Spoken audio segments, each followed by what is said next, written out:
shape to get there. This is the A class, and we are in Circle 7, Canto 13, and we are reading about the woods of suicide, which it's hard to imagine such a thing on a beautiful morning like this.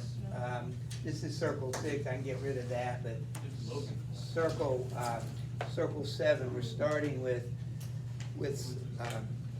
well, we're continuing today with this wood of suicide. Remember, you have these 3 rings, and what type of violence was portrayed in Ring 1?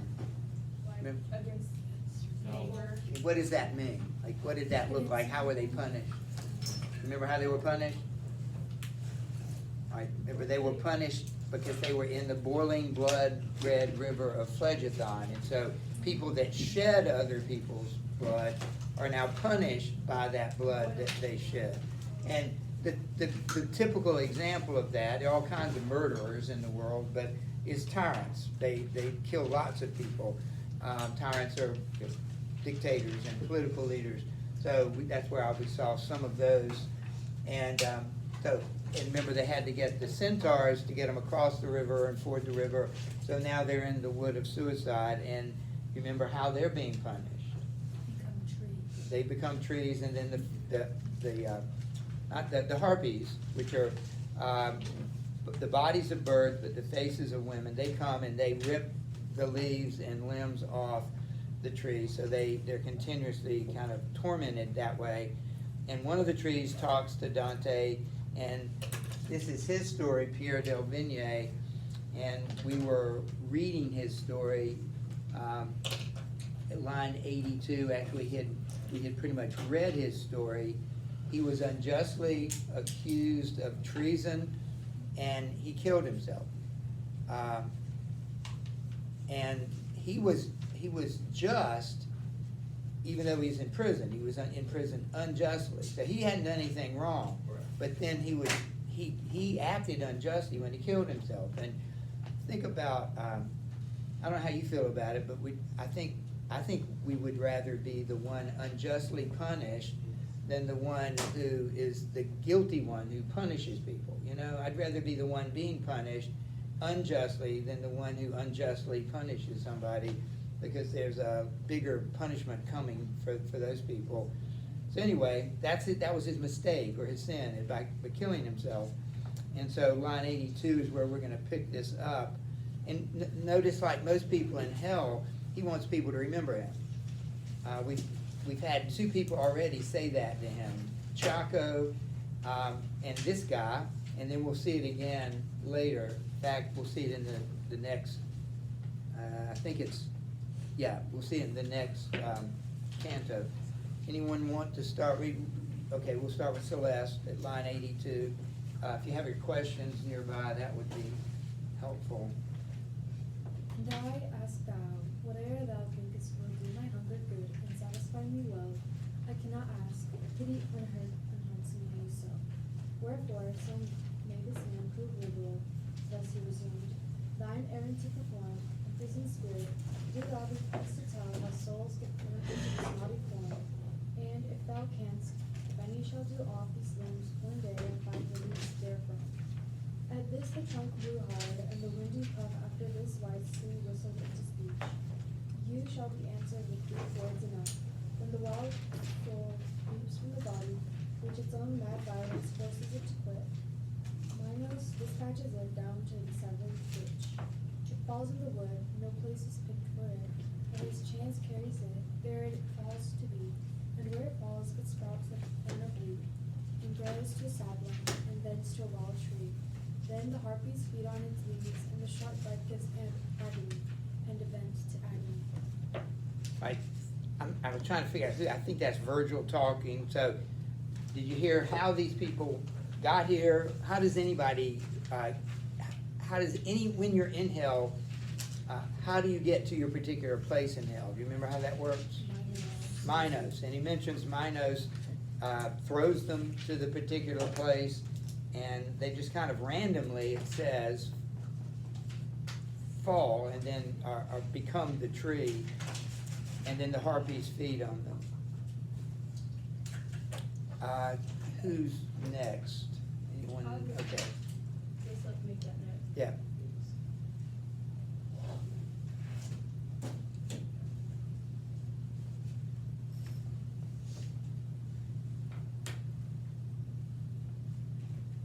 Okay.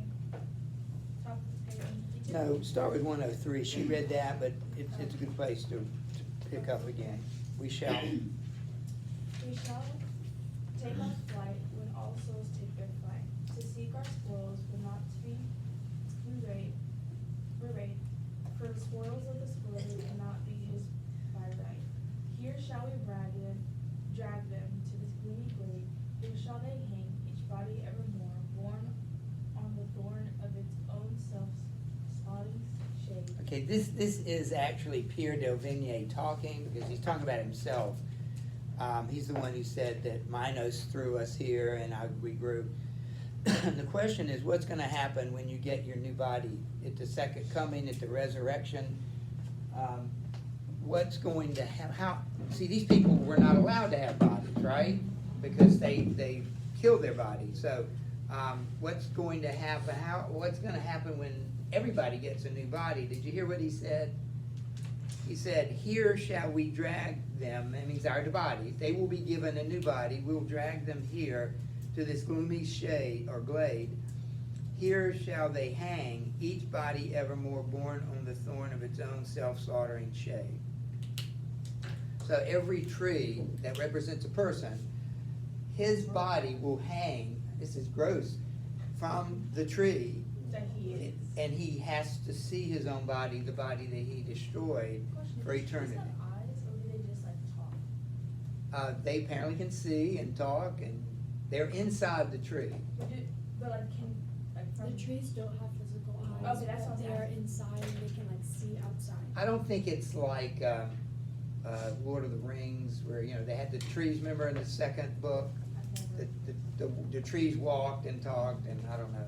But anyway, Wait, can you explain that again? So, they have to sit and watch who hang across them? themselves, their own body. So they're in the tree and they are watching like their human form hang for the rest of That will happen when the second coming occurs, and everybody that ever lived will get their body back. These That's so people bad. will not they'll get their body back too, but they can't inhabit their body. They have to just watch the body hang in front of them.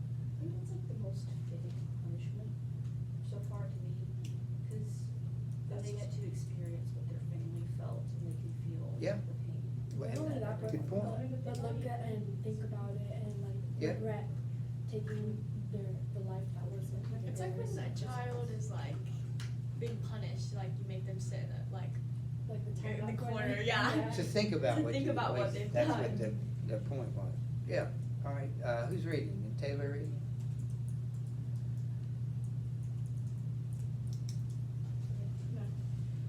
Okay. Thinking the trunk might wish to tell us more, we stood intent when suddenly there came crashing on our astonished ears a wild roar. As the huntsman hears the boar and the chase dashing, down his poet, down his poet like the noise of a hurricane, with trampling of beasts and all the branches smashing. And lo, on left of us came two that ran naked and torn, with such a furious burst as snapped thunderous ever force ran.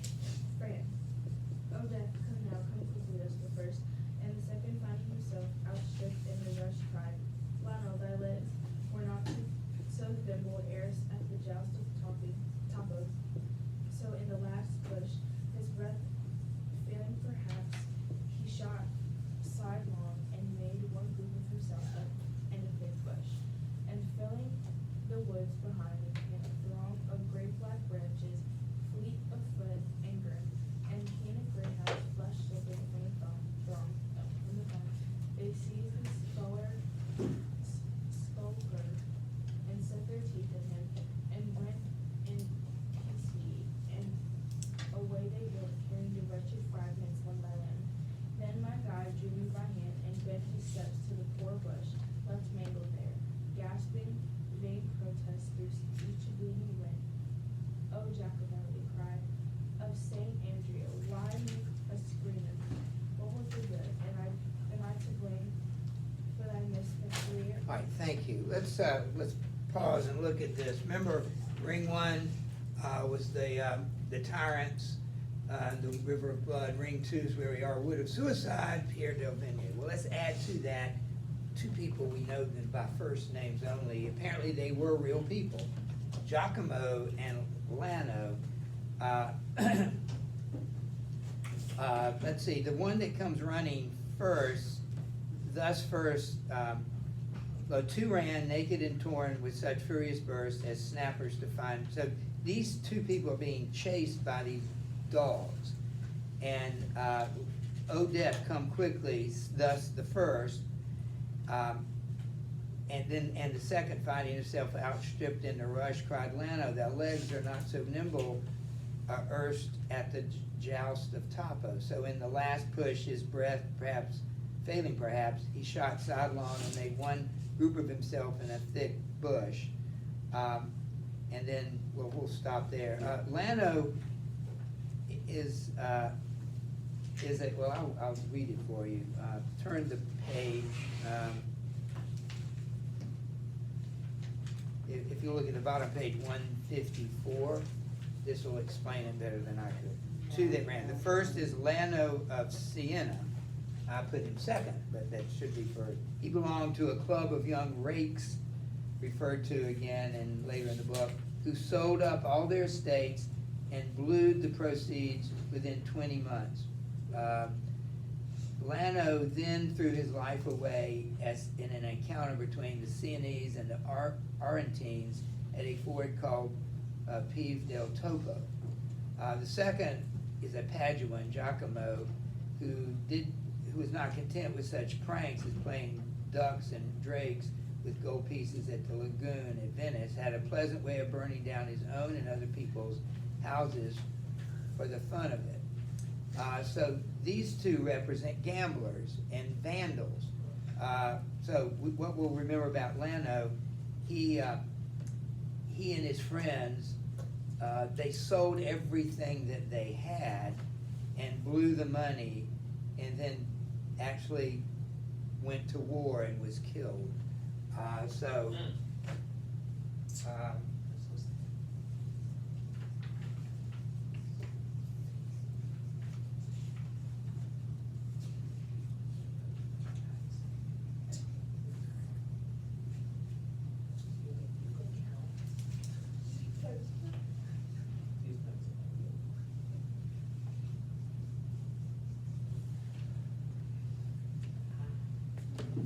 Okay. Catherine, do you follow me on this? Yeah, do my questions. All right, so Lano is the guy who sold his estate, then blew the money, just wasted it, and then died in battle. The other guy, Giacomo, was the one who burned down his and other people's houses.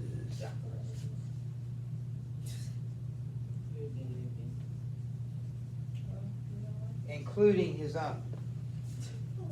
He's so dumb. Let me give you a real life example of this. About 2 weeks ago, a correction officer, I think in Alabama, allowed her boyfriend to escape. Prior to that, she had sold her house, talking about real estate. It was worth $200,000. She sold it to the first bidder at $100,000. So she sold everything she had. She and this criminal who was in there for like 60 years managed to escape. And then yesterday, they were spotted in a car. The police gave chase. The car crashed, and either he shot her or she shot herself. And then he was taken back into prison. Two other women in his life also died. So listen what she did. She sold everything, and then within 2 weeks, obviously wasted it. She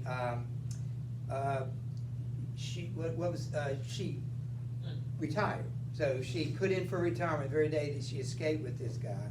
So up to that point, I don't know what her reputation was, but she managed to blow it all on an escaped criminal, and in the end, she died. This woman that we just read, is one of these two people. That's what she did. She just blew it all, wasted it, and then died at the end, either, but you say killing herself, which is what Lano did. And it's self-destructive. She ruined her life the day that she fell in love with this guy. And who falls in love with he's in jail for 60 years in prison. What did he do? He was accused of murder, and I think serving for one, and then he's also was not accused of another murder, but they suspected him of another murder. That's like 2 life sentences. Yeah, but only one, because that was only one he was sentenced for, the other one he had not been charged. So, this is what we're talking about. I love me a murder. They're right here. Oh, I wrote it down, never mind. 70?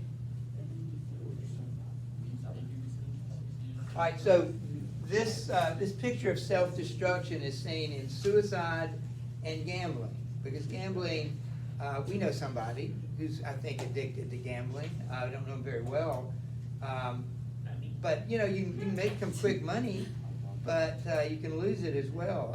As much as I love Michael Jordan, he's sort of famous, infamous even, for being a gambler. He was so competitive. He would gamble over everything. He's got all the money in the world. He'll never be in the shape any of these people were in. But it's just, it's a shame to get caught up in that, to waste valuable things, yeah. Who is Ezelino? It says I think it's a place. he killed Jocko. I think it's a place. Am I right? Where do you see that? It's in, where we were reading it. Yeah, I remember reading it, I just don't see it said now. he put to death Jocko. Okay, what is the line number for that? He is said to Just have the been put to commentary. death in 1239 This by one you're just Ezelino. reading like the notes. It's in Okay. 155, like at the very end of the 115 where we were reading. Okay, I got you. Well, he was killed. Yeah, he is said to have been put to death in 1239. Ezelino, Yeah. okay, there's an Ezelino as well. I don't know who he is. You can probably look him up, he might be in the back if he's of any significance.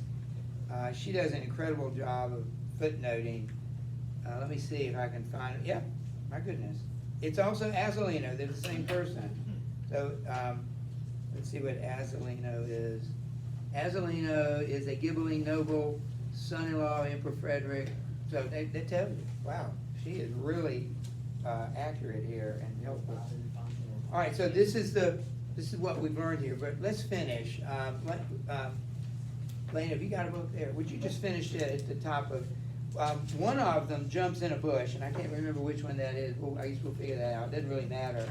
But one is just chased off the scene by these dogs. Great, so I just finish the. Yeah, sure. monologue you have to do? Yes. Alright. Then said my gentle master when he stood beside it, who wast thou, that through such tattered wounds sighest out thy grief mingled with blood? O spirits, who come in time to see me battered, thus shamefully, and all my foliage torn, it said, bring back the leaves that lie there scattered, gather them close beneath the shrub forlorn. My city was she that for the Baptist changed her ancient patron, wherefore on her scorn, still by his art, he makes himself avenged.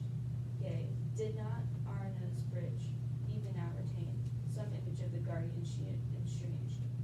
Those citizens who built her walls again, on the ashes left by Attila, had been baffled fully, and all their labor spent in vain. I am one that made my own roof tree my scaffold. Again, I'm not sure who's in the bush. I'm not gonna look too closely at it, but one of them they rip apart and then, one becomes the bush. Literally the bush there on the ground. But these are the main things. These are examples of what this is all about, which brings us to the third ring. And if you'll turn to page 156, Owen, you mind helping us read, and Jonathan, maybe you could help as well. You can read the backstory and as well as the first page. This is the third ring. We've done these two.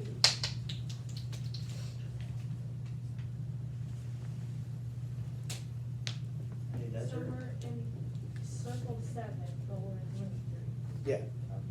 And Top- desert? desert of burning sand, under a rain of perpetual fire, Dante finds the violent against God, nature, and art. The violent against God lies supine, facing the heaven which they insulted. Among these is Capitanus, blasphemous and defiant in death as in life. The poets pick their way carefully between the forest and the hot sand till they come to the edge of a boiling red stream. Here Virgil explains the origin of all rivers of hell. Love of my native place with kind constraint, moving me, I brought back the scattered leaves that find to him whose voice already was growing faint. Then on we went to reach the bound which cleaves the second ring from the third, and saw appear a terrible art which justice here conceives. I say, to make all of these new matter clear, we reached a plain which spurns all foliage, and every live plant from its surface seared. The doleful wood garlands it like a hedge, as a sad note garlands the wood around. And here we stayed our steps, twixt edge and edge, and arid close packed sand, in fashion found not otherwise than that which was trod by Cato's marching feet, such was the ground. Fearful indeed art thou, vengeance of God. He that now reads what mine own eyes with awe plainly beheld, well may he dread thy rod. Great herds of naked spirits here I saw, who all most wretchedly bewailed their lot, seeming subjected to a diverse law. Some on the ground lay supine in one spot, and some upon their hunger squatted low. Others roamed ceaselessly and rested not. Most numerous were the rovers to and fro. Of those that lay, the numbers were more small, but much the loudest were their cries of woe. All right, so it gets even a little more this is the burning sand. All right, and so you get three groups of people. You get those that are lying, supine, That's one of our. Oh, vocab word. crouching, or hung, they say, like down like that. And then one that are roaming, R-O. Wait, so on our test, are you gonna be like, what's happening in circle 7, ring 3, and tell you what's going on? I don't know how I'll do it. We'll talk about that later. But yeah, that's what I want you to study. And will I break it down this much? I doubt it. I'll be fortunate. I'll be happy if you are able to kind of get the big picture. So it's the burning sand. There's some that are lying with their back, looking up. One that are crouching, and one group that is roaming. So let's see what that's about. Cupanius is one name we get already, yeah. I have a question. Is this the first time that they mention God's name? Because it says the vengeance of God, and you know how they always call him the peacemaker, Yeah. the creator, Well, notice this is Dante. This is more Dante the poet than Dante the character. So Dante the poet is not in hell. Right. He's writing about it, I think. I think make sure. But anyway, Dante, Virgil at one point, remember we made this point, I can find it, actually mentioned God one other time, and been recently. I'll go find that. So I don't know if that was a mistake or maybe he forgot that he had said that, but it's very rare, and that's the only time we've seen it so far, one time. And here, I think this is more Dante the poet narrating to us. Right. Okay. So, and again, the supine, the hunkers that squatted low, and those that roam ceaselessly. All right, so we'll meet people in each one of those. Jonathan? And slowly, dropping over all, the sand there drifted down huge flakes of fire, as Alpine spinning in this weather fall. Okay, so let's figure out again the punishment. The punishment is what? It says, let me change this. That word's not as helpful as this word. It's burning, that's what's abominable about it. Isn't the hot sand and burning, right? Yeah, but that's not all. It's below them, they're walking on it, but it's also coming from above. What should that make us think of? It's raining? It's raining fire. It says, drifted down huge flakes of fire. Is that why it's compared to Sodom? Exactly. How would we say, falling fire? Raining fire. Raining fire.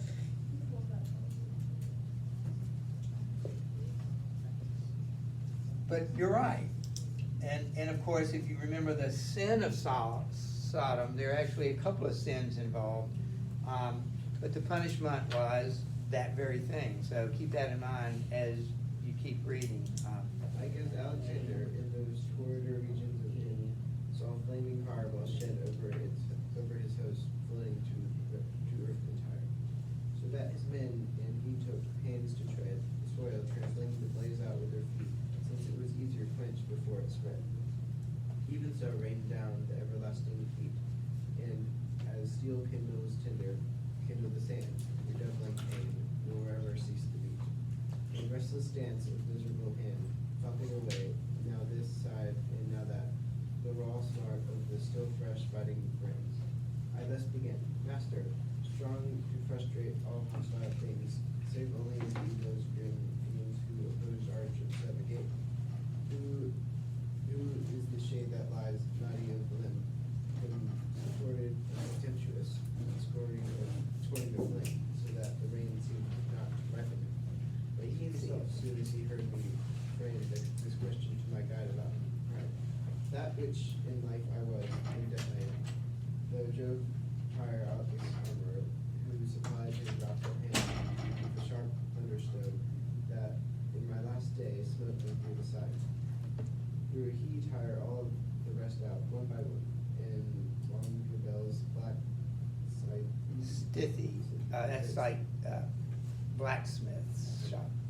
Zippy and break then quiet, crying, to aid, Vulcan, lay on, lay on. As once before he cried at Phlegra's fight, yea, though he crushed me with his omnipotence, no merit vengeance shall his heart delight. Then my guide spoke out with a vehemence such as I never had heard him use before. O Campanus, since thy proud insolence. Would you mind just reading the next? Wait, the next page? No, the next Be stanza. not be quenched. Thy pains shall be the more. No torment thine, but save thine own heartbreak could be befitting tolerate to thy ravaged soul. All right, let's read, because the text will explain. His name is Capanius, and I will give you a list of these tomorrow. There are a lot of names, but not as, more than maybe some books we've read. He would be one, because he represents blasphemy, and we'll explain that here in a minute. So let's see what he did, and then we'll talk about the sin. So, Tim, would you read? Where am I starting? 67 on page 158. Then said with milder mouth, Then said with milder mouth, crying to me, this was one of the 17 who pressed the siege of Thebes. He held and seemingly still holds God light and flouts him with a jest. Yet as I told him, his mad mouthings make a proper brooch for such a brazen breast. Now follow me and look to it that thou take no step upon the burning sand, but keep thy feet put back against the woodland grave. all right, but it's probably a good place to pause. Maybe we can read, look at the bottom of page 160. Okay, turn the page to the next page, very bottom, the last note at the bottom of page 160. All right, it says, this is Capanius, who took part in the war of the 7 against Thebes. While Thebes is a city in Egypt, and it occurs in a lot of well, there are 2 Thebes. Anyway, it occurs in a lot of mythology. While scaling the city wall, he boasted that not even Job could stop him, and he was struck with a thunderbolt. So this is Capanius, and he's guilty of blasphemy, which is violence against God, right? This whole section is violence against God. So he was the one who, in this battle against Thebes, got to the top of the wall and said, not even Zeus can stop me, or God, I don't remember what he said. Yeah. And he was immediately killed by a thunderbolt. I've seen and heard this before, But there's you can get these videos on YouTube. I saw it, I wanna go back and look at it, I should've looked at it, but it says, these people, look what happened to these people after they blasphemed God. And there's some interesting stories about that. There was a woman, and I'm not even gonna tell you what she said, well, I guess I'll indirectly tell you, but it's one of those things that you wonder, you know, if God ever would bring a thunderbolt against somebody, you would think this might be that person. She was on television this week. I don't know who she is. I think she's a comedian. That doesn't excuse her. But she said something about the fact, let me see if I can say this in a better way. Whoever was leaked the Supreme Court decision, she said she wanted to have a baby with that person, and then if the person turned out to be conservative, abort the baby. That's what she said. Exactly. And it's one of those things, okay, you know, if God would ever at that moment strike somebody down, you would think maybe that would be it. I feel sorry for that woman because that's horrible. That's the worst thing, one of the worst things I've ever heard. And yet she said it, and maybe it won't happen today, tomorrow. I think at some point she's going to be sorry she said that. I don't know what that means. You know, God has great patience, great mercy. He doesn't take pleasure in, you know, in people sinning or people going to hell. But that was awful, and that's what this guy did. He got to the top of the, and we're done, but he got to the top of the wall and said, even God can't stop me. And it's like, bam, at that moment, the proverbial thunderbolt comes. We're going to see two more things, and essentially, I wish that we were all where you are. We're kind of near the very end. I want to keep reading. But I like this section, I like this. I know, I agree. So we have at least tomorrow, but you will get the review sheet. I'll try to get anybody else caught up. Wait, when will we stop reading? What? When will we stop reading? Well,